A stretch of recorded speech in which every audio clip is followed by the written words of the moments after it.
अब आता है धन की सेवा। जी हाँ, धन की सेवा से भी बहुत से कर्म कट जाते हैं। साथ ही साथ आप अपना ये जन्म नहीं, आने वाला जन्म भी जो इस जन्म में दान करेंगे वही अगले जन्म में प्राप्त करेंगे। जो पिछले जन्म में दान किया वो इस जन्म में पाए।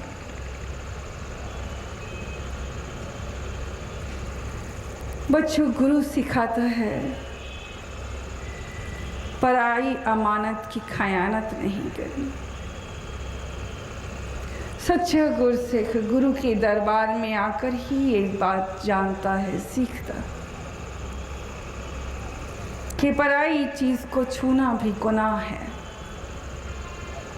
पराया धन, पराई वस्तु, पराई औरत को धी, बहन, बेटी या मां समझना।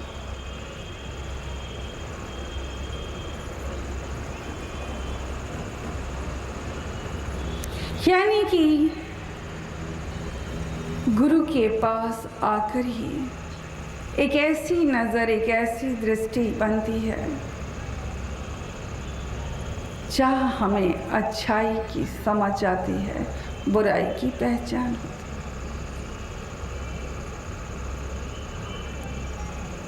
सच्चाई और ईमानदारी क्या है, इसकी पहचान होती है क्योंकि हम गुरु से डरने लग जाते। क्यों डरते? क्योंकि हम उस मार्ग पर चलने वाले बन जाते हैं, चरण चलो मार्ग गोविंद।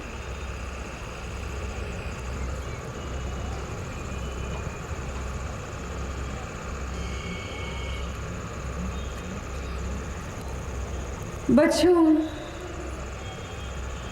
गुरु की कृपा, गुरु की दया का एहसास आपको हर पल, हर घड़ी होता है।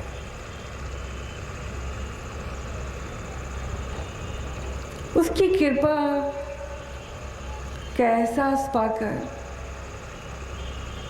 ना चाहते हुए भी आप गुरु से प्रेम करने वाले बन जाते हैं। कहते हैं सच्चा सतगुरु वो जो ना चाहते हुए भी आपको याद आए, ना चाहते हुए भी आपके कानों में उसकी बोल, उसकी वाणी सुनाई दे, ना चाहते हुए भी वो तस्वीर आपकी आंखों के सामने।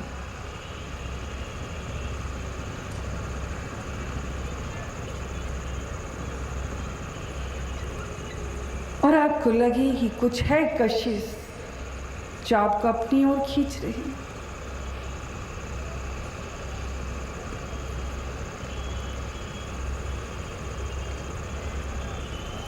और सचमुच एहसास होता है कि कहीं आप गुरु के होते जा रहे। ये एहसास जहाँ होता है वहाँ आप डरते हैं। आप गुरु को खोना नहीं चाहते।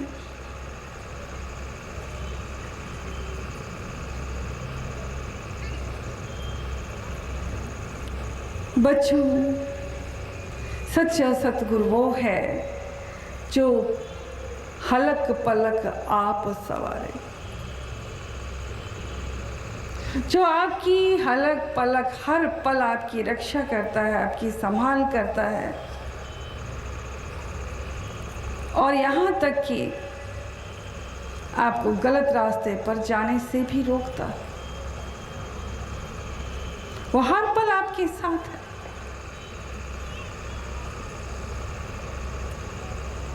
यहाँ बताना चाहेंगे कि आपके अंदर जो 5 शत्रु हैं, काम, क्रोध, लोभ, मोह, अहंकार, हमसे जुड़े बहुत से बच्चों ने आकर बताया कि पहले उन्हें क्रोध बहुत आता था, वो परेशान थे, कलह कलेश घर में होता था, मिनटों सेकंडों में घर का वो हाल हो जाता, ऐसे लगता जैसे अभी मातम छा जाएगा, अभी कोई ना कोई किसी की हत्या कर देगा। लेकिन आज वही घर है, वही लोग हैं। उनका मानना है कि अब कोई ताकत है, कोई कुछ बोलता है, हालात वैसे होते हैं, लेकिन तभी ऐसा लगता है जैसे आपका चेहरा सामने आ गया। कोई शक्ति है जो हमें रोक देती। अब पहले की तरह गुस्सा नहीं आता, क्रोध नहीं आता, अब घर की वो हालात नहीं होते, अब शांत है, अब परिवर्तन आ गया। यानी कि वो 5 शत्रु जिस पर विजय पाने के लिए संसार ना जाने कितने प्रकार के प्रयास करता है, कई प्रकार की पद्धतियों को अपनाता है, फिर भी विजयी नहीं हो पाता। ये 5 शत्रु एक ऐसे शत्रु हैं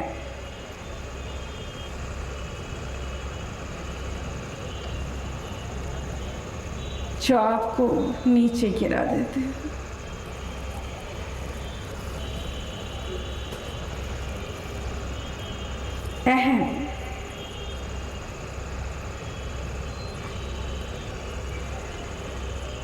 अहम एक ऐसी बीमारी है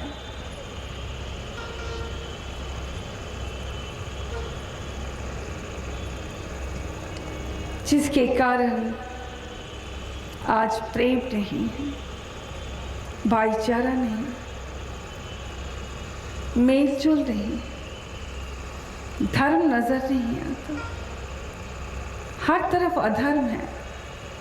क्योंकि हर कोई ये मानता है हमारा पंथ बड़ा है, हमारा धर्म बड़ा है, हमारा संप्रदाय बड़ा है, हम बड़े हैं।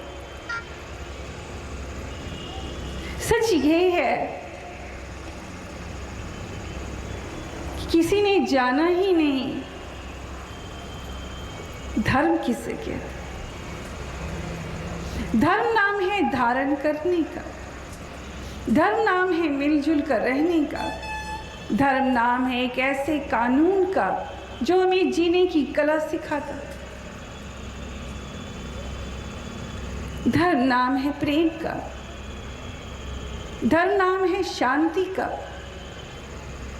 मगर अहम के नशे में किसी ने धर्म को धारण नहीं किया और आज टुकड़ों में जगत बट गया।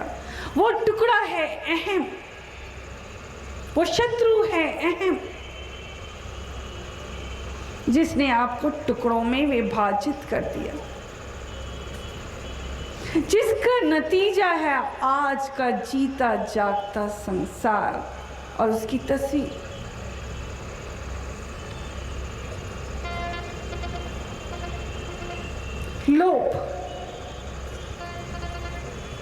लोग ने क्या किया नहीं किया।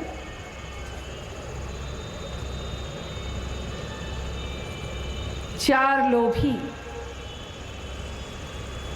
जो लोग के नशे में इकट्ठे धन का कारोबार कर रहे थे और उनके हाथ लगाए एक मोटी धनराशि।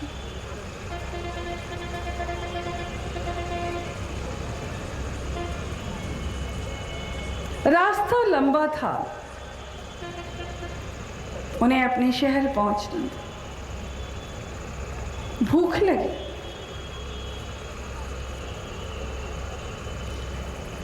उसने अपने 2 साथियों से कहा कि देखो यहाँ आसपास कुछ मिल जाएगा, रात काफी हो गई, अगर मिठाई ही मिल जाए तो ले आओ। 2 साथी मिठाई लेने गए, लेकिन लोभ के नशे में उनके मन में लोभ ने बुराई को पैदा कर दी। उन्होंने मिठाई तो खरीदी, लेकिन आपस में विचार किया कि ये मिठाई हम नहीं खाएंगे, इसमें जहर मिला देते, और उन दोनों को खिला देंगे और उनसे कहेंगे हम खाकर आए, और बाकी का धन जो बचेगा मिठाई खाकर वो तो मर जाएंगे, और जितना धन है हम दोनों आपस में बांट लेंगे।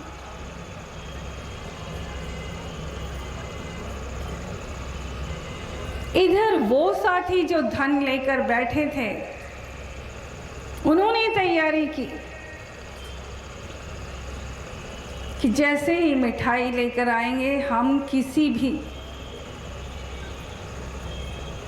आड़ से उन पर गोली बरसाएंगे, उन दोनों को मार देंगे, वो दोनों खत्म हो जाएंगे और सारा धन हम दोनों बांट लेंगे। देखिए लोग क्या क्या कराते। इधर वो दोनों मिठाई में जहर मिलाकर ला रहे हैं लोग के नशे में, और इधर ये दोनों गोली तैयार किए हुए निशाना बनाए तैयार बैठे। जैसे ही वो दोनों मिठाई लेकर करीब आते हैं, ये निशाना साध देते हैं। निशाना लगते ही वो दोनों वहां पर चित और वहीं उनका दम निकल जाता है, वो मर जाते हैं, प्राण त्याग देते। अब इनके हाथों में मिठाई देखते हैं, वो मिठाई उठाते हैं और मिठाई खाने लगते हैं खुशी से कि उनकी जीत हुई।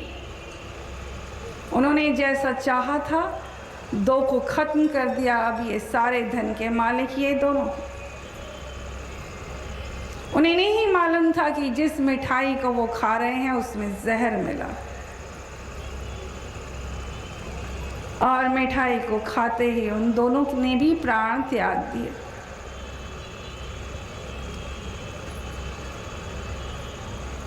बच्चों, आज जगत का भी यही हाल है। लोग के नशे में संसार क्या क्या छल कपट नहीं करते, दूसरे का बिगाड़ कर अपना संवारना चाहता। कितना फालतू समय है उसके पास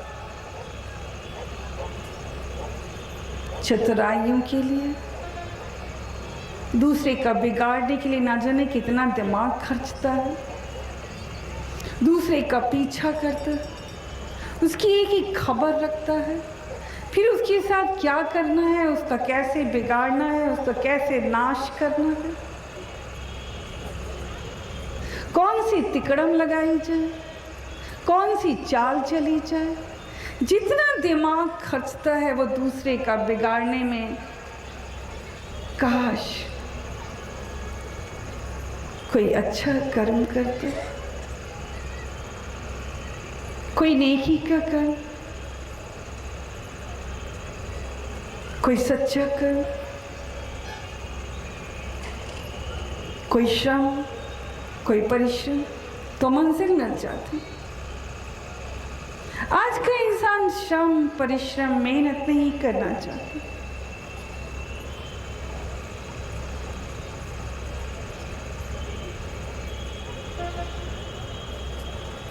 बस रातों रात वो अमीर बनना चाहता है, रातों रात महल खड़े करना चाहता है, फिर चाहे उसे कोई भी रास्ता क्यों ना अपनाना पड़े। और यही सब कुछ करवा रहा है मन।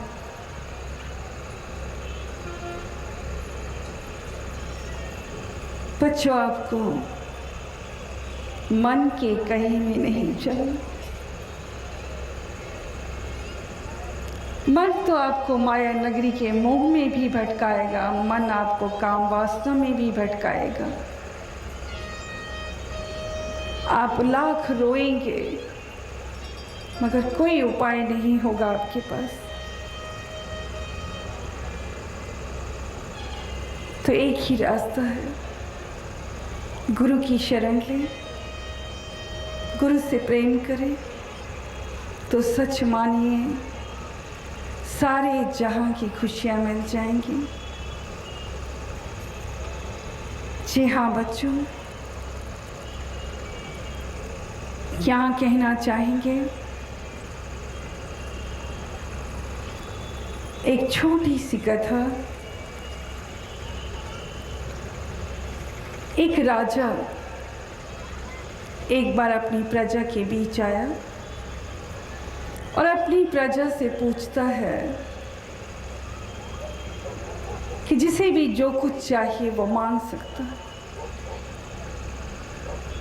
सभी ने अपनी अपनी इच्छा के अनुरूप मांग रखी। किसी को कपड़ा चाहिए, किसी को मकान चाहिए, अनाज चाहिए। जिसे भी जो कुछ चाहिए था, धन, अनाज, कपड़ा, दुनियावी दौलतें, सामान, सब ने मांगा। राजा ने हुक्म दिया मंत्री को कि सामान वितरित कर दिया जाए। बच्चों, सभी अपनी ज़रूरत का सामान लेकर चले गए, लेकिन एक अबोध बालक मासूम सा यहाँ हाथ जोड़े राजा को निहारता रहा।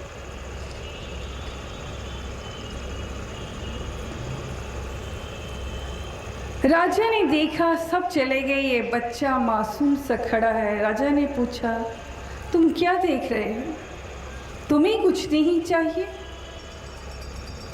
उस बच्चे ने मासूमियत, सरलता और भोले अंदाज में कहा, मुझे राजा चाहिए।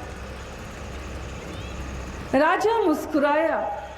उसने बच्चे को गोद में उठा लिया और कहा, जिसने राजा को मांग लिया उसे तो सब कुछ मिल गया।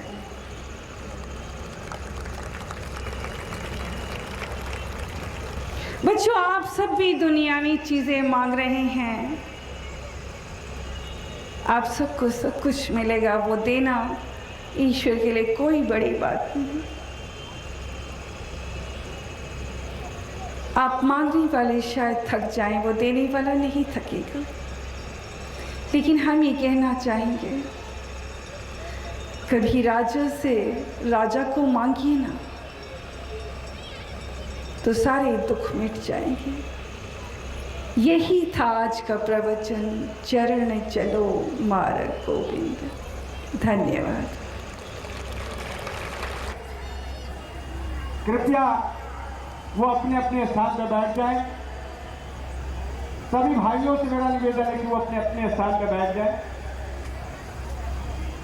जो लोग प्रसाद और बोतल लाएंगे अपने सर के ऊपर